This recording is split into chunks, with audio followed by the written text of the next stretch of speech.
సంబంధించిన ఒక అతి ముఖ్యమైనటువంటి విషయంలో రాష్ట్ర ప్రభుత్వము రాష్ట్ర ముఖ్యమంత్రి రేవంత్ రెడ్డి గారి నిర్లక్ష్యం సుప్రీంకోర్టు సాక్షిగా ఈరోజు మళ్లీ బట్టబయలైంది. అంటే మొదటి నుంచి కూడా రేవంత్ రెడ్డిది ఎంతసేపు రాజకీయపరమైనటువంటి పదవీకాంక్షనే తప్ప ఈయనకు రాష్ట్ర ప్రయోజనాలు పట్టవు అని మరొకసారి నేడు సుప్రీంకోర్టు సాక్షిగా రుజువైంది. మొదటి నుంచి మేము చెప్తూ వస్తున్నట్టుగానే రాష్ట్ర ప్రయోజనాల కంటే తన గురువు గారి ప్రయోజనాలు, తాను గురుదక్షిణ చెల్లించుకునే ప్రయోజనాల మీదనే రేవంత్ రెడ్డి గారికి చిత్తశుద్ది ఉంది అనేటువంటి విషయం మనకు తెలుస్తూ వస్తూ ఉంది. ఎప్పుడైనా అప్పుడైనా ఇప్పుడైనా మొదటి నుంచి కూడా మేము ఆధారాలతో మాట్లాడినాం. ప్రభుత్వ నిర్లక్ష్యాన్ని స్పష్టంగా సూటిగా ఎత్తి చూపాం. మొదటి నుంచి కూడా గోదావరి బనకచెర్ల అంశం మీద ఆంధ్రప్రదేశ్ ముందుకు పోతా ఉంటే ఈ రాష్ట్ర ప్రభుత్వం కనీసం పట్టించుకోలేదు. మొట్టమొదటి ఈ అంశాన్ని బయటకు తెచ్చిందే బీఆర్ఎస్ పార్టీ. 24 జనవరి 2025 నాడు ఈ అంశాన్ని మేము బయటకు తెస్తే బ్యాక్ డేట్లో ఒకరోజు ముందు డేట్తోని బ్యాక్ డేట్లో ఉత్తమ్ కుమార్ రెడ్డి గారు ఉత్తరం రాసింది. ఇట్లా 2-3 సార్లు కూడా అదే జరిగింది. గోదావరి బనకచెర్ల అయినా, గోదావరి నల్లమల్ల సాగర్ అయినా, సిడబ్ల్యూసీలో డిపిఆర్ పరిశీలన జరుగుతుందనేటువంటి విషయాన్ని ప్రధాన ప్రతిపక్షంగా బీఆర్ఎస్ పార్టీ తేవడం, కాంగ్రెస్ పార్టీ ఏదో మేము ప్రయత్నం చేస్తున్నట్టు బ్యాక్ డేట్ల ఉత్తరాలు రాయడం, పేలవమైనటువంటి కేసులను కోర్టులో వేయడం, విత్డ్రా చేసుకోవడం, ఇప్పటిదాకా అదే జరుగుతూ వచ్చింది. అంటే మీరు పరోక్షంగా ఆంధ్రప్రదేశ్కు సహకరిస్తూ తెలంగాణ ప్రయోజనాలను ఫలంగా పెడతా ఉన్నారు. ఇవాళ సుప్రీంకోర్టులో మన కేసు వచ్చింది. గోదావరి నల్లమల సాగర్ కేసు ఈరోజు సుప్రీంకోర్టులో వచ్చింది. సుప్రీంకోర్టులో వస్తే సుప్రీంకోర్టు ఉన్నత న్యాయమూర్తులు ఈరోజు ఏం చెప్పినారు? ఈ కేసు నిలవదు, ఈ కేసు మీరు ప్రొసీజరల్ ల్యాప్సెస్ ఉన్నాయి, మీ సూట్ సరిగా ఫైల్ చేయలేదు అని రాష్ట్ర ప్రభుత్వానికి మొట్టికాయలేసింది సుప్రీంకోర్టు. మీ ఉద్దేశం ఏంటి? మీరు కావాలనే ఉద్దేశపూర్వకంగా కేసు నిలవద్దనే మీరు తప్పుడు కేసు వేసి లోపభూయిష్టంగా కేసును ఫైల్ చేసి ఇవాళ ఆ కేసు నిలవకుండా కేసు కొట్టుడు పోయే విధంగా చేసినారు. సుప్రీంకోర్టు మొట్టికాయలు. అసలు రాష్ట్ర ప్రభుత్వం ఎప్పుడన్నా వేసిన కేసులో లోపాలుంటాయా? లోపాలతో కూడినటువంటి సూట్ ఎందుకు వేశారు? ఏం చేస్తుంది అడ్వకేట్ జనరల్? ఏం చేస్తుండ్రు? ఉన్నత న్యాయమూర్తులు ఏం చేస్తుండ్రు? లక్షల రూపాయలు ఖర్చు పెట్టి సీనియర్ సుప్రీంకోర్టు న్యాయవాదులను మీరు పెట్టారు కదా, మరి ఎందుకు లోపభూయిష్టంగా? ఇది ముఖ్యమంత్రి ఆదేశాలు లేకుండా జరుగుతుందా? రాష్ట్రానికి సంబంధించిన ఇంత అతి ముఖ్యమైనటువంటి కేసు, గోదావరి జలాలకు సంబంధించినటువంటి కేసు ఇవాళ వస్తుందంటే 2 రోజుల ముందు ముఖ్యమంత్రి, నీటిపారుదల శాఖ మంత్రి, న్యాయశాఖ మంత్రి, సీనియర్ అధికారులు రివ్యూ చేస్తారు ఎప్పుడైనా. మీరు ఎందుకు రివ్యూ చేయలే? నిన్న మొన్న ఏంది ఎంతసేపు బీఆర్ఎస్ తిట్టుడు, మిమ్మల్ని కోస్తాం, మిమ్మల్ని జైలు వేస్తాం, మీ రక్తం జిమ్ముతాం, దీంట్లో బిజీ ఉన్నారు మీరు. రాష్ట్ర ప్రయోజనాలు కాపాడడంలో మీ వైఫల్యం కొట్టొచ్చినట్టు కనబడుతుంది. ఇది వైఫల్యం అనాలనా? ఇది ఉద్దేశపూర్వకంగా ఆంధ్రప్రదేశ్కు జలాలు వదలడానికి, గోదావరి బనకచెర్ల ప్రాజెక్టు ముందుకు సాగడానికి మీ పరోక్ష సహకారం అనాలనా? ఇవాళ మీరు సమాధానం రాష్ట్ర ప్రజలకు చెప్పాలి. ఇప్పుడు గతంలో కూడా మీరు విరిటేసినారు. విరిటేస్తే సుప్రీంకోర్టు మొట్టికాయలేసి కొట్టేసింది. రిట్టు నిలవదు, రిట్టు వేయడం తప్పు అని సుప్రీంకోర్టు డిస్మిస్ చేసింది. రిట్టు డిస్మిస్ అయితే ఇప్పుడు సూట్ వేసింది, సూట్ కూడా డిస్మిస్ అయిపోయింది. 7 నెలలుగా ఏం తమాషాలు చేస్తున్నారు మీరు? ఈ విషయాన్ని బయటకు తెచ్చిందే బీఆర్ఎస్ పార్టీ. అంటే ఈ రిట్టు కూడా ఎప్పుడు వేసింది తెలుసా? అప్పుడు గోదావరి నల్లమల్ల సాగర్ మీద ఆంధ్రప్రదేశ్ ప్రభుత్వం టెండర్లు పిలిచింది.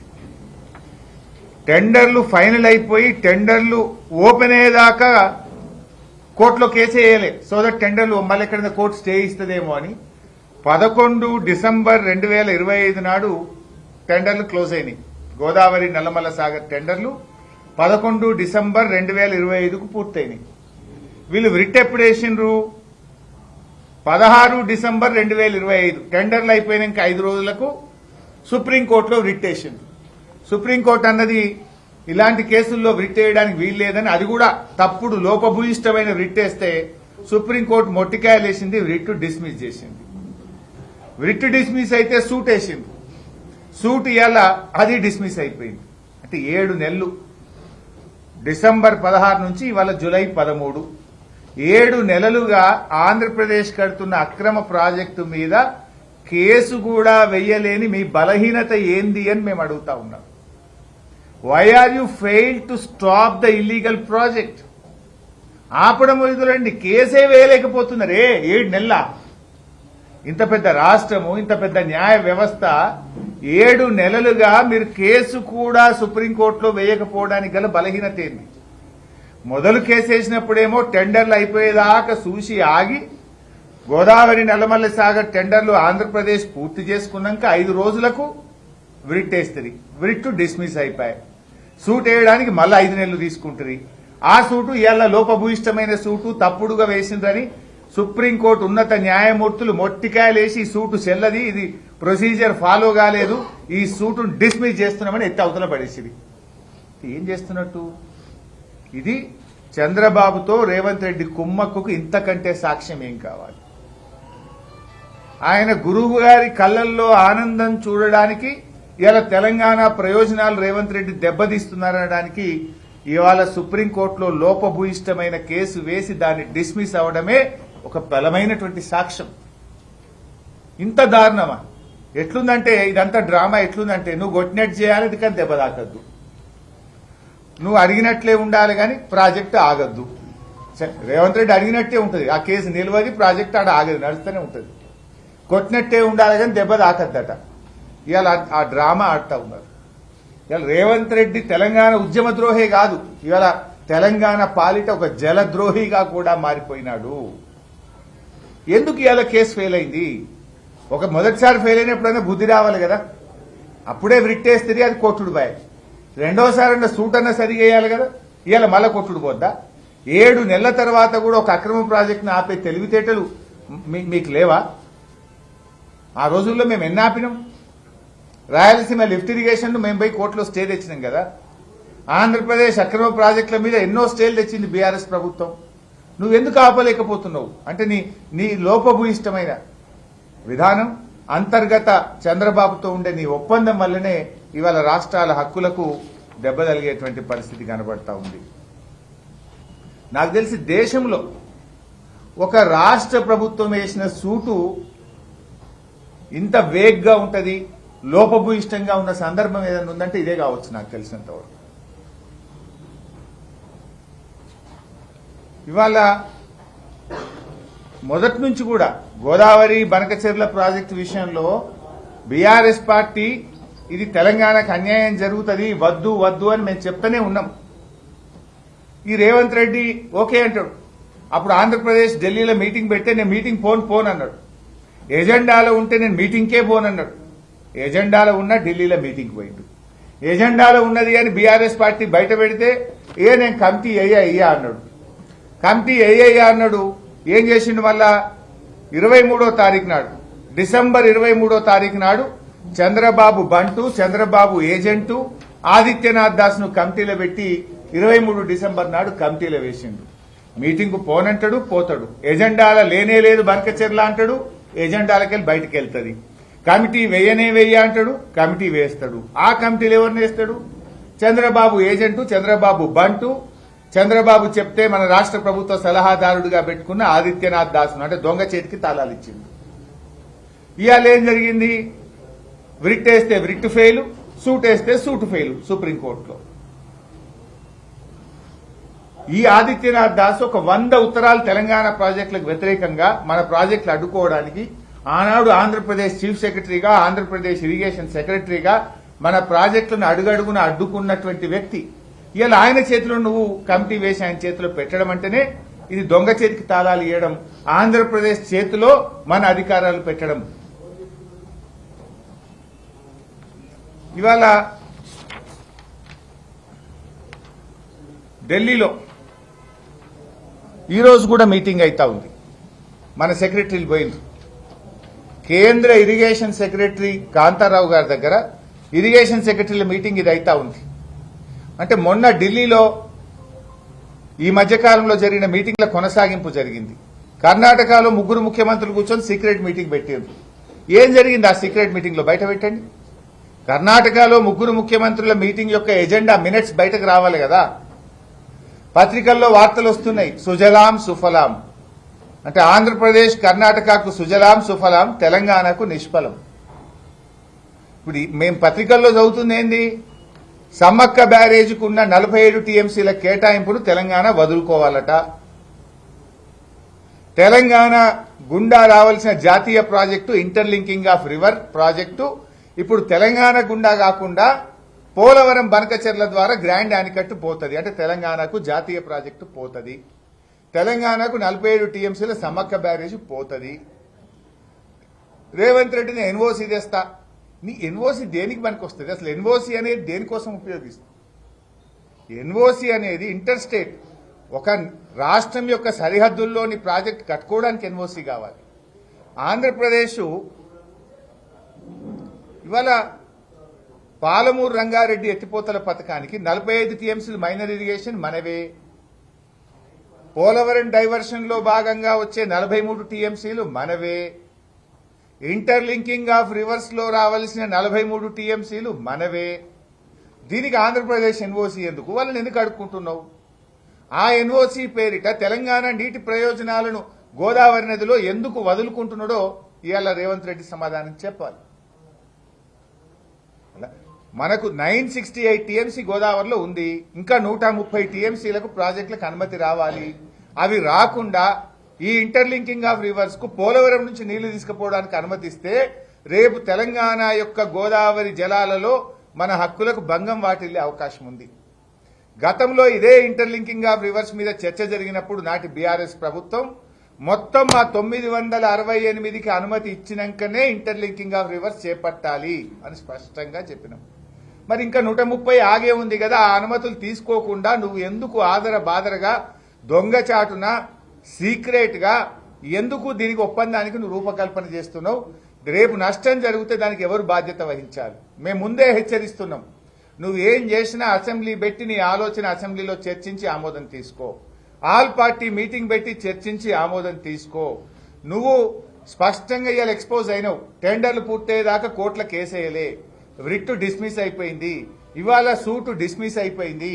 నువ్వు అంతా దొంగచాటు వ్యవహారం చేస్తున్నావు, రాష్ట్ర ప్రయోజనాలకు దెబ్బతినే వ్యవహారం చేస్తున్నావు. మళ్ళా రేపో మాపో ఢిల్లీ పోయి నువ్వు అక్రమంగా నువ్వు ఒప్పందాలు చేసుకుంటే రాష్ట్రానికి నష్టం జరిగితే మాత్రం బీఆర్ఎస్ పార్టీ ఊరుకోదు. నీకు అవగాహన తక్కువ, ఆవేశం ఎక్కువ.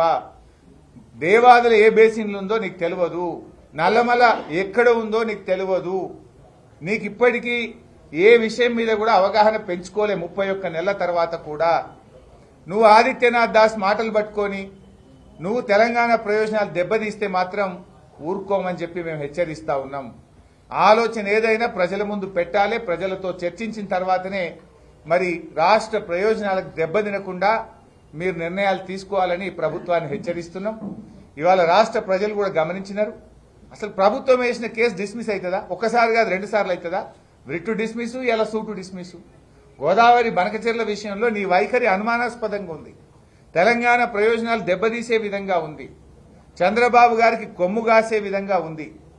ఆంధ్రప్రదేశ్ ప్రయోజనాల కోసం తెలంగాణ నీటి హక్కులను వదులుకుంటా ఉన్న పరిస్థితి ఈరోజు కనబడతా ఉంది.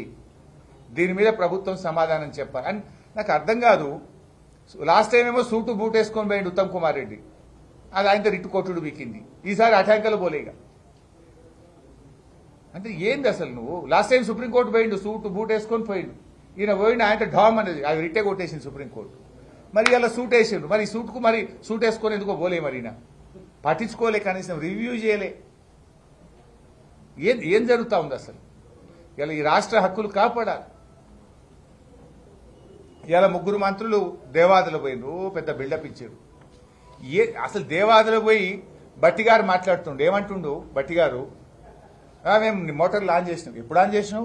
బీఆర్ఎస్ గట్టిగా ప్రశ్నించినాక.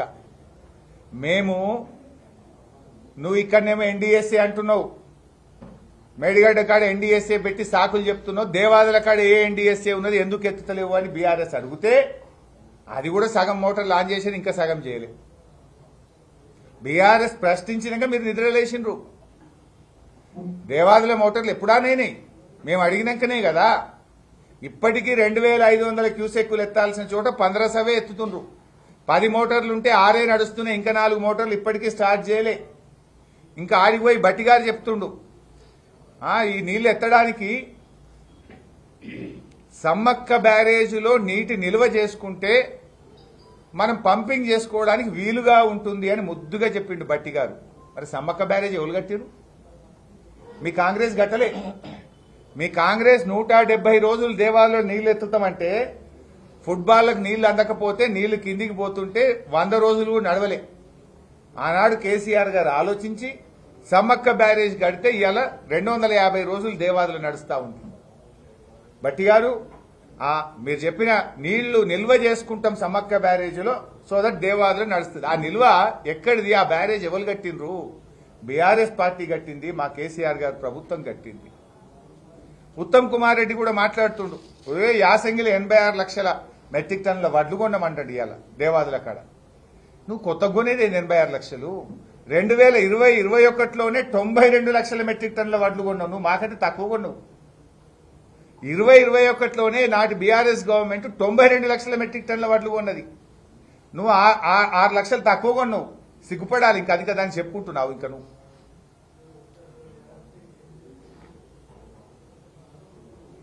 ఉత్తమ్ కుమార్ రెడ్డి అంటుండు, మేము కన్నేపల్లి పంప్ హౌస్ నడపం, అది నడితే ఎల్లంపల్లికి నీళ్లు పోవు అంటుండు.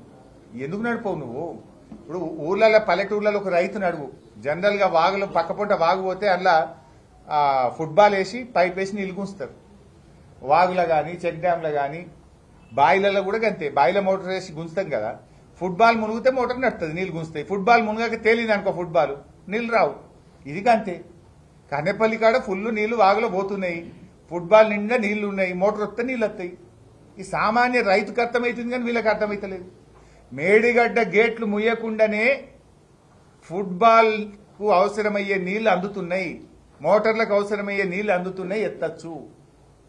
ఇప్పుడు ఊర్లలో వాగులో నీళ్లు తక్కువైతే కూడా రైతు ఏం చేస్తాడు? చిన్న మట్టి కట్ట ఎత్తాడు, 2 గడ్డి కట్టలు ఎత్తాడు, ఫుట్బాల్ మందం నీళ్ళు అందేటట్టు చేస్తాడు, మోటార్ కూస్తాడు.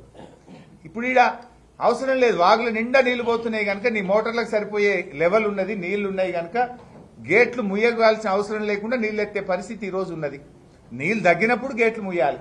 ఇప్పుడు అవసరం లేకుండా కూడా ఈ కరువు కాలంలో ఎత్తుకోవచ్చు కదా.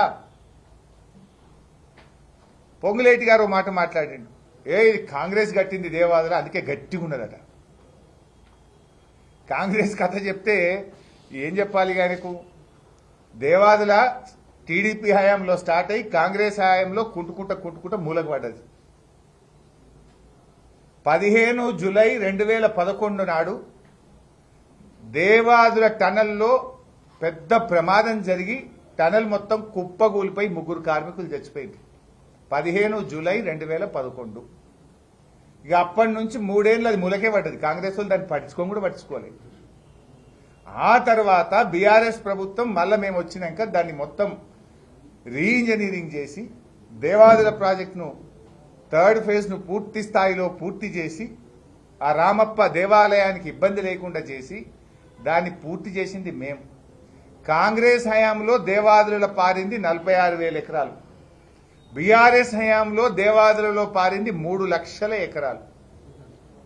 సో ఇప్పుడు పటిష్టంగా ఉన్నదంటే బీఆర్ఎస్ వల్ల ఉన్నది. మీరు కుప్పగూల్చిపోయారు. మీరు కూలగొట్టి మూలకు పెట్టిపోతే దాన్ని రిపేర్ చేసి టెక్నాలజీ మార్చి దేవాలయాన్ని కాపాడుతూ దాన్ని పూర్తి చేసింది మేము, కూలగొట్టి మూలకు పెట్టింది మీరు. పొంగులేటి గారు, 33,000 ఎకరాల భూసేకరణ దేవాదుల ప్రాజెక్టుకు అవసరమైతే 30,000 ఎకరాల భూసేకరణ మేమే చేసినాం. మీరు ఒక్క 3,000 చేస్తే 3,000 చేస్తే దేవాదులలో రిమైనింగ్ ఆయకట్టు వస్తుంది.